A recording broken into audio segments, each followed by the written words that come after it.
Hello everyone. आज की video में हम बात करेंगे समोसा जलेबी के बारे में। क्या ये वाकई सिगरेट जितने खतरनाक है जैसे हाल ही में कुछ वीडियो वायरल हो रहे हैं जिसमें बताया जा रहा है।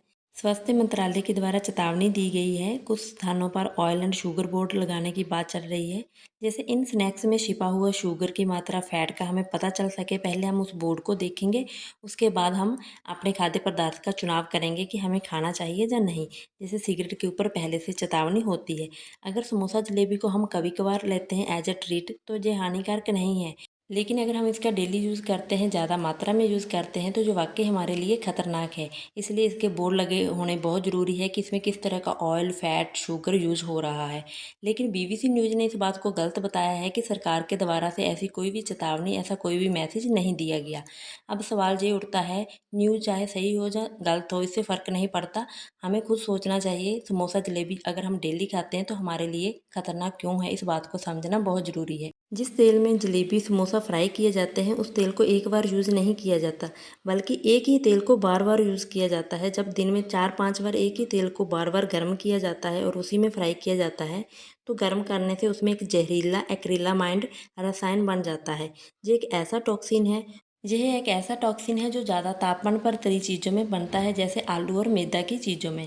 जब तेल को बार बार गर्म किया जाता है, तलने पर उसका रंग इतना काला पड़ जाता है, तो आप ही समझ लीजिए उसमें क्या न्यूट्रिशन होगा और कैसे वो हमारे शरीर के लिए अच्छा हो सकता है।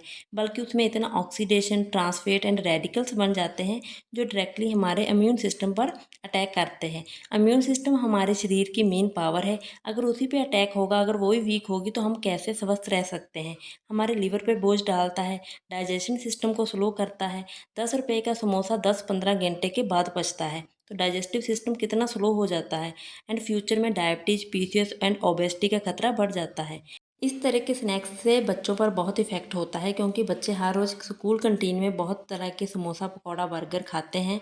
एंड उसमें किस तरह का हाइजीन है, कैसा ऑयल यूज़ हो रहा है, कितनी मात्रा में शुगर वगैरह वो ले रहे हैं, तो इस सभी का रिकॉर्ड होना चाहिए। क्योंकि बच्चों की ग्रोथ का वो टाइम पीरियड होता है।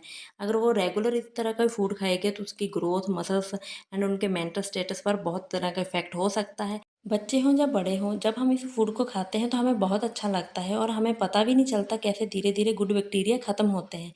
और हमें संकेत मिलता है जैसे चक्कर आना, ज़्यादा कमज़ोरी महसूस होना, बहुत ज़्यादा चलने का मन नहीं करना, एंड छोटी उम्र में बच्चों में मोटापा होना, हार्ट अटैक, डायबिटीज़। तो हम उसे सिर्फ एक बीमारी का रूप दे देते हैं कि ये बीमारी हुई है, लेकिन उसकी वजह को नहीं जानते ये किस वजह से इतनी छोटी उम्र में हुआ है। तो इस तरह की प्रॉब्लम से बचने के लिए हमें जागरूक होना बहुत ज़रूरी है। एंड इस फूड को कभी कभार खाने से कोई प्रॉब्लम नहीं होती, लेकिन अगर हम इसको अपनी डाइट एंड रेगुलर डाइट में ऐड करते हैं तो वाकई ये हमारे लिए बहुत खतरनाक है। बच्चों को शुरू से इस बात के लिए समझाना बहुत ज़रूरी है कि उनके लिए हेल्दी फूड क्यों ज़रूरी है। ऑलवेज उनके टिफ़िन में हेल्दी फूड होना चाहिए और हमें भी अपनी डाइट में ज़्यादा फल, सब्जियां, साबुत अनाज, प्रोटीन को शामिल करना चाहिए, ताकि हमारा शरीर स्वस्थ एंड मजबूत रहे। ये वीडियो सिर्फ जागरूकता के लिए है, हमें किसी सरकार या न्यूज़ कानून की वेट नहीं करनी चाहिए। हमें खुद से सोचना चाहिए हमारे लिए क्या सही है, क्या गलत है। तो आज की वीडियो में हमने जाना समोसा एंड जलेबी हमारे लिए खतरनाक क्यों है। अगर आपको वीडियो अच्छा लगा, यूजफुल लगा, तो please like, share and comment कीजिए एंड चैनल को सब्सक्राइब कीजिए। Thanks for watching my video.